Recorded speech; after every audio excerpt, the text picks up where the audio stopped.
how is it going to end? So we've told you how it's going to end in Ukraine. It's going to end however Vladimir Putin wants it to end.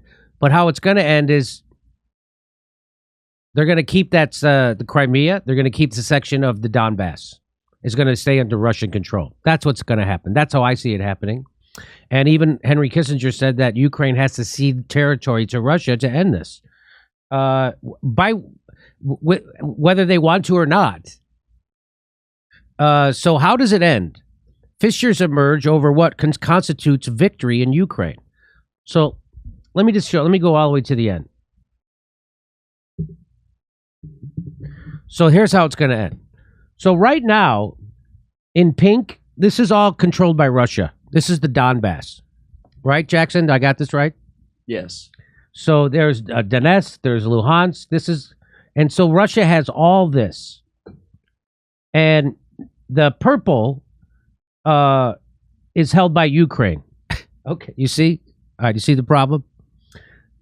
So this is all going to stay with Russia. So this is Mariupol is over here. We talked about that. That's where they defeated the Nazis, the Azov Battalion. And at the evacuation zone? That's where they evacuated them. So these are the evacuated areas. So this is all going to go to Russia, right? Would you agree with that, Jackson? Yes. Yes. 100%. Because when they had, in 2014, when the United States helped overthrow the Ukraine government and install people who were friendly to Nazis, they were supposed to leave this area alone. This is the eastern part of Ukraine. They were supposed to leave this alone because all these people speak Russian, and they didn't want to go along with the coup, and then because they don't like Nazis, and they have an affinity to Russia. So the Ukraine Nazis started shelling these people. They've been doing it for 8 years. They killed 14,000 of the people in this area. So finally, after being provoked, Russia then came in to protect these people and to keep Ukraine from joining NATO. That's two of the big reasons. So that's how this is going to end. So here's what they say. So the important thing is they're starting to say it in the New York Times. So let me just show you what the New York Times is saying. Okay, here we go. 3 months into Russia's invasion of Ukraine, America and its allies are quietly debating the inevitable question, how does it end? I already told you, but let's listen to what they say.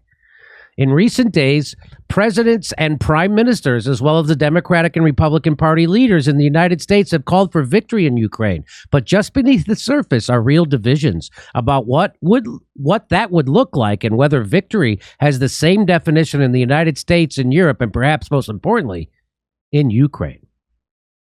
In the past few days alone, there has been an Italian proposal for a ceasefire, a vow from Ukraine's leadership to push Russia back to the borders that existed before the invasion launched on February 24th, and renewed discussion by administration officials about a strategic defeat for President Vladimir Putin, one that would assure that he is incapable of mounting a similar attack again. At a moment when the United States refers to Russia as a pariah state that needs to be cut off from the world economy, others, largely in Europe, are warning of the dangers of isolating and humiliating Putin. The administration now sees a chance to punish Russian aggression, weaken Mr. Putin, shore up NATO and transatlantic alliance, and send a message to China too. Along the way, it wants to prove that aggression is not rewarded with territorial gains. The differences over war aims broke into the open at the World Economic Forum in Davos this week, as Henry Kissinger, of all frickin' people, the 99-year-old former Secretary of State, suggested that Ukraine would likely have to give up some territory in a negotiated settlement, though he added that ideally the dividing line should be a return to the status quo before the invasion, which included the Russian annexation of Crimea in 2014 and the seizure of parts of the Donbass, like I just told you. Henry Kissinger can see how this is going to end. He said it's going to end just like as I told you at the top of this segment. Almost immediately, President Zelensky of Ukraine accused Kissinger of appeasement. retorting angrily that I get the sense that instead of the year 2022, Kissinger has 1938 on his calendar. So he's saying that because if he goes along with a negotiated settlement, the Nazis will kill him inside of Ukraine. That's why Zelensky can't go for a negotiated peace settlement. He was referring to the year Hitler began his sweep across Europe, the event that caused Mr. Kissinger, then a teenager, to flee with his family to New York. Nobody heard from him then that it was necessary to adapt to the Nazis instead of fleeing them or fighting them. So that's what. So they're saying that, hey, Kissinger fled. Differing objectives, of course, make it all the more difficult to define what victory or even a muddled peace would look like. And they foreshadow a coming debate about what position Mr. Zelensky and his Western allies would take if negotiations to end the conflict finally get going. But Mr. Zelensky has at various moments voiced contradictory views on what it would take to end the war, even offering to commit his country to neutrality rather than aspiring to join NATO. If Mr. Zelensky agreed to some concessions, would the United States and its allies lift many of their crushing sanctions, including the export controls that have forced Russia to shutter some of its factories for building tanks? Or would doing that doom their hopes of crippling Russia's future capabilities? In the end, American officials say the hard choices will have to be made by Mr. Zelensky and his government, but they are acutely aware that if Mr. Putin gets his land bridge to Crimea or sanctions are partially lifted, Mr. Biden will be accused by Republican critics and perhaps some Democrats of essentially rewarding Putin for his effort to redraw the map of Europe by force. So do you see what they're saying is if Biden does the right thing, they're going to call him an appeaser. That's what he's saying. NATO and European Union have been surprisingly united so far in supporting Ukraine, both with painful economic sanctions aimed at Russia and in supplying an increasing quantity of weapons to Ukraine, though no jet fighters or advanced tanks. But the unity is under strain. Hungary, which has supported 5 earlier sanction packages, has balked at an embargo on Russian oil. There's a fissure. And the Europeans are not even trying, at least for now, to cut off their imports of Russian gas. Fissure. France, Italy, and Germany, the biggest and richest countries of the bloc, are anxious about a long war or one that ends frozen in a stalemate and nervous of the possible damage to their own economies. Those countries also think of Russia as an inescapable neighbor that cannot be isolated forever. Fissure. Zelensky has said repeatedly that he wants the Russians pushed back to where they were on February 23rd before the large-scale invasion started. Only then, he has said, would Ukraine be prepared to negotiate seriously again with Russia about the cede. Now, he's saying that because the Nazis will kill him if he doesn't. He said again this week that the war will have to end with a diplomatic solution, not a sweeping military victory. But even those aims are considered by some European officials and military experts to be ambitious. To get there, Ukraine would have to take back Kherson and the ravaged city of Mariupol. It would have to push Russia out of its land bridge to Crimea and stop Russia from annexing large parts of Donetsk and Luhansk. Many experts fear that is beyond Ukraine's capability. So that's not going to happen. They're not going to be able to do any of that. And so when Zelensky says, I'm not going to negotiate until we get, he's bullshitting. They're going to have to negotiate or be crushed. Again, when you say people, like when I hear people, I mean, a ton of people saying, like, so Russia's losing because they really screwed up.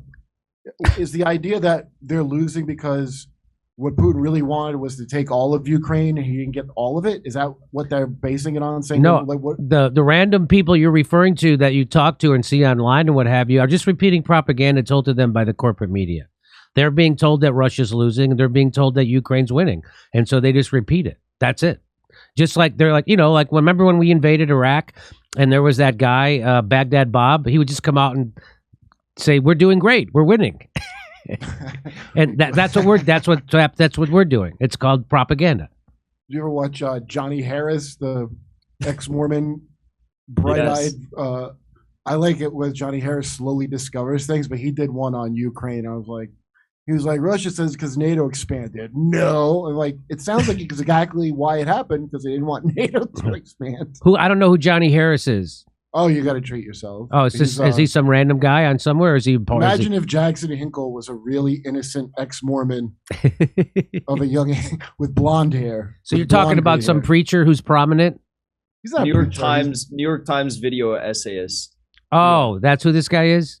Yes. Oh, okay. Yeah. Well, there you have it. That's how it's going to end. There's fissures happening. The people in Europe don't agree with the people in the United States. And what do you think about all that, Jackson? Let me get your wrap up.